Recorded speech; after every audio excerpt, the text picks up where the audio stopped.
అటువంటి అప్పారావు గారికి మనస్ఫూర్తిగా నమస్కారాలు తెలియజేసుకుంటున్నాను. వేదిక మీద ఉన్నటువంటి పెద్దలందరికీ నా నమస్కారం, ముందున్నటువంటి పిల్లలకు ఆశీర్వాదం, అలాగే పత్రికా విలేకరులకు, ప్రజలకు, మిగతా సిబ్బందికి అందరికీ నా నమస్కారాలు తెలియజేసుకుంటూ ఈరోజు ఈ యొక్క కార్యక్రమాన్ని చూస్తుంటే నిజంగా నాకు చాలా ఆనందంగా ఉంది. నేను జగ్గంపేట వచ్చి దాదాపు 7 years అవుతుంది. ఈ 7 yearsలో డాక్టర్ బాబాసాహెబ్ అంబేద్కర్ గారి బర్త్డే అని చెప్పి హాస్టల్స్కి వచ్చి వసూలు చేసుకెళ్ళిపోయే జనాలని చూసాం తప్ప ఒక వేదికని ఏర్పాటు చేసి ఆయన గురించి, ఆయన గొప్పతనం గురించి, ఆయన చదువు గురించి, ఆయన సేవ గురించి, ఆయన చేసిన పనుల గురించి ఒక వేదికని ఏర్పాటు చేసి ప్రజలకు చెప్దామనే ఆలోచన ఎవరికి రాలేదు. ఒక్క నీలపల్లి అప్పారావు గారు మాత్రమే లాస్ట్ ఇయర్ స్టార్ట్ చేసి ఈ యొక్క మహోన్నతమైన కార్యక్రమాన్ని స్టార్ట్ చేశారు. నిజంగా అభినందనలు అండి. ఈయనకి ఎంతటి మహోన్నతమైన వ్యక్తి గురించి మనం చెప్పటం నేర్చుకోవాలి. ముందు సమీకరించు, బోధించు, పోరాడు, ఈ నినాదాలు డాక్టర్ బాబాసాహెబ్ అంబేద్కర్ గారివి. దాన్ని ఎవరైతే పాటిస్తారో ఆయన ఆలోచనలు ప్రజల్లోకి వెళ్తాయనేది ముఖ్య ఉద్దేశం. మనం సమీకరించాలి, బోధించాలి, పోరాడాలి. ఆ యొక్క నినాదాన్ని తీసుకుని డాక్టర్ బాబాసాహెబ్ అంబేద్కర్ గారి గురించి ఈ యొక్క కార్యక్రమం నిర్వహించడం చాలా ఆనందకరంగా ఉంది. నేను జగ్గంపేటలో ఉన్నట్లేదు, అమలాపురాన్ని ఉన్నట్టు ఉంది నాకు ఈ ఫీలింగ్ చూస్తుంటే. ఎందుకంటే అక్కడ ఇటువంటి కార్యక్రమాలు చాలా ఎక్కువ పెద్ద ఎత్తున జరుగుతూ ఉంటాయి. ఆ ఏరియా నుంచి వచ్చినవాడిని కాబట్టి ఈ యొక్క కార్యక్రమం చూడగానే నాకు చాలా సంతోషం వేసింది, ఆనందం వేసింది. ఆ ఒక్క చిన్న విషయం డాక్టర్ బాబాసాహెబ్ అంబేద్కర్ గారి గురించి చెప్పాలనుకున్నాను, కానీ డాక్టర్ ఒమ్మి రఘురామ్ గారు మాట్లాడిన తర్వాత మనకు మాట్లాడడానికి విషయాలు ఉండవు స్టేజ్. ఎందుకంటే డాక్టర్ బాబాసాహెబ్ అంబేద్కర్ గారు 30 degrees చేస్తే ఆయన 27 degrees చేశారని అప్పారావు గారు చెప్పారు. MA PhD DSc LLD DLIT JP భారత్ల ఇంత పెద్ద డిగ్రీ సాధించినటువంటి మహోన్నతమైన వ్యక్తి డాక్టర్ బాబాసాహెబ్ అంబేద్కర్ గారికి మనం ఘనమైన నివాళి. నిజంగా ఇది ఈ సందర్భంగా ఒక చిన్న విషయం చెప్తాను.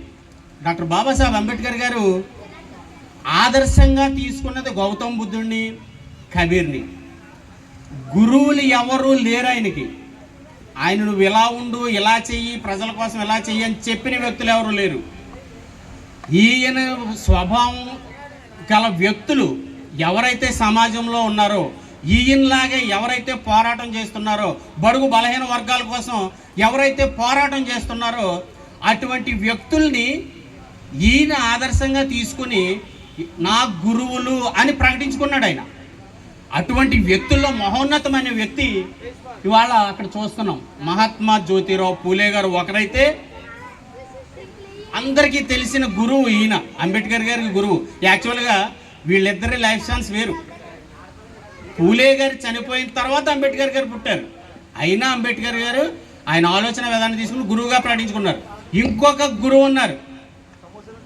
అంబేద్కర్ గారికి 2 గురువులు యాక్చువల్గా. ఆయనే సంత్ గాడ్గే బాబా. ఈయన ఒక చాకలి కుటుంబంలో పుట్టినటువంటి మహోన్నతమైన వ్యక్తి. ఈయన ఆదర్శంగా తీసుకున్నారు డాక్టర్ బాబాసాహెబ్ అంబేద్కర్ గారు. విద్యాలయాలు స్టార్ట్ చేయడానికి ముఖ్య కారణం సంత్ గాడ్గే బాబా గారు. మిలింద్ విద్యాలయాలు స్టార్ట్ చేశారు డాక్టర్ బాబాసాహెబ్ అంబేద్కర్ గారు. అప్పటి వరకు ఆలోచనే లేదు ఆయనకి. ఈయన సంత్ బాబా గారి గురించి చెప్పాలంటే ఆయన ఒక చాకలి కుటుంబంలో పుట్టిన ఆయన చాలా బడుగు బలహీన వర్గాలు ఎవరైతే ఉన్నారో ఆయన కోసం పోరాడుతూ ఆయన జీవితాన్ని త్యాగం చేసినటువంటి వ్యక్తి. మహారాష్ట్రలోనే జన్మించాడు ఆయన. ఆయన ఒక విద్యాపీఠం దగ్గర, ఒక గుడి దగ్గరకు వస్తున్నటువంటి జనాలు, అగ్రవర్ణ కులాలు అందరూ కూడా వచ్చి దర్శించుకుంటుంటే వాళ్ళకి మంచి అక్కడ ఫెసిలిటీస్ ఉన్నాయి. నిమ్మన జాతి కులస్తులు ఎవరైనా దర్శించుకుంటుంటే చెట్ల కింద ఎండలోని వానలోని ఉండడం చూసి ఈయన సంత్ గార్గే బాబా గారు అక్కడ వీళ్ళందరికీ ఒక వేదికని ఏర్పాటు చేసి ఒక పీఠం కింద కట్టి అక్కడ ఎవరైతే దర్శించుకున్నారో వాళ్ళందరికీ అక్కడ ఆశ్రమం కల్పించారు. ఇలాంటి ఆశ్రమాలు ఆయన దాదాపు 70 ఆశ్రమాలు కట్టారు. అలాగే 75 విద్యాలయాలు స్టార్ట్ చేశారు. ఇవన్నీ తెలుసుకున్నటువంటి డాక్టర్ బాబాసాహెబ్ అంబేద్కర్ గారు ఆయన్ని కలవాలనుకున్నారు. ఆయనకి ఉన్న బిజీలోనూ, ఆయన చేసే కార్యక్రమాల్లోనూ, ఆయన ప్రజానికంలో చేసే సేవల్లోనూ ఈయన కొంచెం టైం తీసుకున్నారు.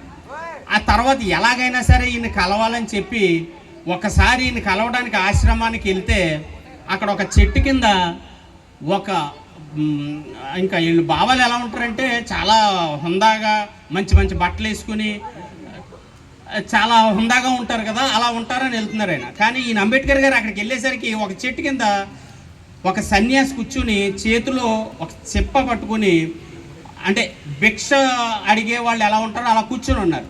డైరెక్టర్ బాబాసాహెబ్ అంబేద్కర్ గారు ఆయన దగ్గరికి వెళ్ళి, ఇక్కడ సంత్ బాబా గార్గే గారు ఎవరు అని అడిగితే ఆయన్ని నేనే బాబాసాహెబ్ అంబేద్కర్ గారు, మీకు ఆహ్వానం అన్నారు. ఆయన ఈయన చూసి షాక్ అయ్యారు. ఏంటి ఇంతటి మహోన్నతమైన వ్యక్తి, ఇన్ని పాఠశాలలు, ఇన్ని వేదశాలలు, ఇన్ని ఆశ్రమాలు స్థాపించిన వ్యక్తి ఇంత చిన్న ఇలా ఉన్నారేంటని ఆశ్చర్యపోయి ఆయన అడిగితే, నాకు ఎక్కడ ఆస్తులు లేవు, నా వెనక ఎవరూ లేరు, నేను నా ఆస్తిని, నేను తినే ఆహారాన్ని ఈ విధంగానే సంపాదించుకుంటాను, ఇలా సంపాదించిన ఆస్తిలోనే నేను ఇవన్నీ చేస్తున్నానని చెప్పేసరికి అంబేద్కర్ గారు నిశ్చేష్టులై చూడడం తప్ప ఏం చేయలేకపోయారు. ఆయనకు నమస్కారం పెట్టి, ఈ రోజు నుంచి మీరు నా గురువు గారండి, నా స్వభావం ఏదైతే ఉందో మీ దగ్గర ఉంది, నేను మిమ్మల్ని గురువుగా స్వీకరిస్తున్నానని చెప్పి ఆయన గురువుగా స్వీకరించారు. తర్వాత ఒక కార్యక్రమంలో ఈ బాబా గారికి దేవుడు ఉన్నాడని కానీ ఆయన మీద నమ్మకం కానీ ఉండేది కాదు. ఎక్కడ దేవుడు ఉన్నాడని చెప్పేవారు కాదు, దేవుణ్ణి నమ్మేవారు కాదు. ఎవరికి సేవ చేయాలో వాళ్ళకి సేవ చేయడం ఒకటే. ఒక పెద్ద మహాసభలో ఆయన ఇలా అన్నారు, దేవుడు ఉన్నాడు, నేను చూశాను అనగానే అందరూ నిశ్చేష్టులయ్యి, ఈయనేంటి ఎలా మాట్లాడుతున్నాడు, దేవుడు ఉన్నాడు అంటున్నారు అంటే, అప్పుడు ఎక్కడున్నాడు సార్, మీరు దేవుడు ఉన్నాడు అనడం ఏంటి, మీకు ఎలా చూశారు, ఎక్కడున్నారంటే ఈయన బాబా గారు, నేను దేవుణ్ణి చూశాను, కలిశాను, ఆయనే డాక్టర్ బాబాసాహెబ్ అంబేద్కర్ గారు అని చెప్పి ఒక మూలన ఉన్నటువంటి అంబేద్కర్ వైపు చూపించిన మహోన్నతమైన వ్యక్తి గార్గే బాబా. అంటే దేవుడితో సమానంగా పోల్చిన మహోన్నతమైన వ్యక్తి డాక్టర్ బాబాసాహెబ్ అంబేద్కర్ గారికి ఈ భారతదేశానికి ఎంతో అత్యుత్తమమైన సేవలు చేసినటువంటి వ్యక్తికి భారతరత్న అవార్డు ఇవ్వడానికి కూడా సంకోచనిచ్చినటువంటి మన నాయకులు ఉన్నారు ఈ దేశంలో. ఒక 100 సెంచరీలు కొట్టిన వ్యక్తికి భారతరత్న ఇచ్చేయచ్చు. నువ్వు ఫస్ట్ ప్రైమ్ మినిస్టర్ చేసావా, తీసుకో భారతరత్న. సెకండ్ ప్రైమ్ మినిస్టర్ చేసావా, భారతరత్న తీసుకో. ఫస్ట్ ప్రెసిడెంట్ చేసావా, భారతరత్న తీసుకో. Second prime minister, third prime minister, fourth president అందరూ తీసుకోండి. కానీ ఇంతటి మహోన్నతమైన సేవ చేసినటువంటి వ్యక్తికి భారతరత్న ఇవ్వరా? ఎప్పుడు ఇచ్చారు? ఆయన 56లో చనిపోతే 90లో ఇచ్చారు. అది కూడా ఒక జనతా గవర్నమెంట్ ఏర్పడితే నిజమైన గౌరవం ఇచ్చుకోవాల్సిన వ్యక్తులు ఇంకా మిగిలిపోయారు అని చెప్పి బాబాసాహెబ్ అంబేద్కర్ గారికి 90లో భారతరత్న ఇచ్చారు. జవహర్లాల్ నెహ్రూ ఒకే కుటుంబం, భారతరత్న. ఇందిరాగాంధీ భారతరత్న, రాజీవ్ గాంధీ భారతరత్న. మన దరిద్రం ఏంటంటే వాళ్ళకి ఎవరికి కావాలంటే వాళ్ళకి ఇచ్చుకునే స్థితిలో ఉన్నారు. భారతరత్న అంటే భారతదేశంలో రత్నాలకు ఇచ్చే అవార్డు భారతరత్న, పౌర సేవలకు ఒక నిదర్శనం, అత్యుత్తమమైన పౌర సేవా పురస్కారం భారతరత్న. అటువంటి అవార్డు గ్రహీత డాక్టర్ బాబాసాహెబ్ అంబేద్కర్ గారు. కానీ అటువంటి అవార్డు ఎవరికి ఇచ్చారు? ఎక్కడో విదేశాల్లో, సౌత్ ఆఫ్రికాలో నిమ్మరజాతి కులస్తులకి సేవ చేస్తే కనిపించిన ఆయనకి భారతరత్న ఇచ్చారు. మన భారతీయుడు కాదైనా. నెల్సన్ మండేలాకి భారతరత్న ఇవ్వగలిగిన ప్రభుత్వం భారతదేశంలో ఉన్నటువంటి బాబాసాహెబ్ అంబేద్కర్ గారిని గౌరవించుకోలేని పరిస్థితిలో ఉన్నారు. బికాజ్ ఆఫ్ ఆయన క్యాస్ట్. ఆయన కులం అడ్డొచ్చింది. భారత రాజ్యాంగాన్ని నిర్మించడానికి కులం అడ్డు రాలేదు. నీకు మాట్లాడే హక్కు కల్పించడానికి కులం అడ్డు రాలేదు. నువ్వు జీవించే హక్కు ఇవ్వడానికి నీకు కులం అడ్డు రాలేదు. నువ్వు స్వేచ్ఛగా మాట్లాడే హక్కు కల్పించినందుకు కులం అడ్డు రాలేదు. ఆయనకు ఒక అవార్డు ఇవ్వడానికి నీకు కులం అడ్డు వచ్చింది. ఈ సభాముఖంగా నిజంగా ఈ విషయాన్ని మాట్లాడుతుంటే నాకు చాలా బాధేస్తుంది. ఆయన ఒక కులానికి అంటగట్టేశారు. SC, scheduled caste. SC is not a caste, a group of caste. 63 కులాల సమూహం SC caste. Backward classes is not a caste, group of caste. ఒక ఎస్సీ కులంలో మెహర్ అనే కులాన్ని జోడించటం వల్ల భారతదేశంలో డాక్టర్ బాబాసాహెబ్ అంబేద్కర్ గారు అనేవారు కుల వివక్షగా గురయ్యారు. ఆయన ఒక్క కులాన్ని పక్కన పెడితే ఇవాళ ఇండియా ఈయన్ని ఎంతో అత్యున్నతంగా పూజించి ఉండేదేమో. ఎస్సీ కులాల్లో ఉన్న 63 కులాల్లో ఈయన ఒక కులం ఉండడం వల్ల ఈయన విరోధి అయిపోయాడు. నిజానికి చాలామంది అవగాహన లోపంతో మాట్లాడుతున్నారు. ఇవాళ ఎస్సీ రిజర్వేషన్ ఉంది, మా వాళ్ళందరికీ డాక్టర్లు ఇచ్చేయండి, ఇంజనీర్లు ఇచ్చేయండి, వాళ్ళు ఇచ్చేయండి, వాళ్ళు ఈ డాక్టర్లు ఈ మనుషులు చంపేస్తున్నారు, ఇంజనీర్లు బ్రిడ్జిలు కూల్చేస్తున్నారు. ఎవరండి ఎస్సీస్కి ఉందా రిజర్వేషను, హైయెస్ట్ రిజర్వేషను? రిజర్వేషన్ గురించి తెలుసా అసలు వాళ్ళకి? ఇవాళ టీవీ 9లో ఎదురు కూర్చొని మాట్లాడుతున్నారు, ఎస్సీస్కి రిజర్వేషన్ వల్ల వాళ్ళు ఎదిగిపోతున్నారు. రిజర్వేషన్ ఫార్మాట్ తెలుసా అసలు?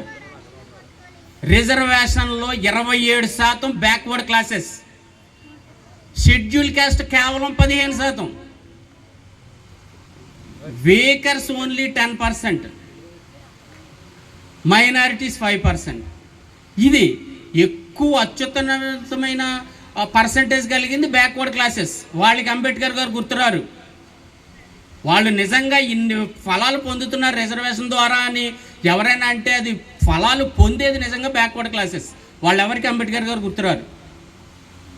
దయచేసి స్టేజ్ మీద ఎవరైనా ఉంటే ఏమనుకోద్ది, ఇది వాస్తవం. కనుక ఎవరైనా అడిగితే చెప్పండి, రిజర్వేషన్ వల్ల మీ ఎస్సీ వాళ్ళు ముందుకెళ్ళిపోతున్నారంటే ధైర్యంగా చెప్పండి.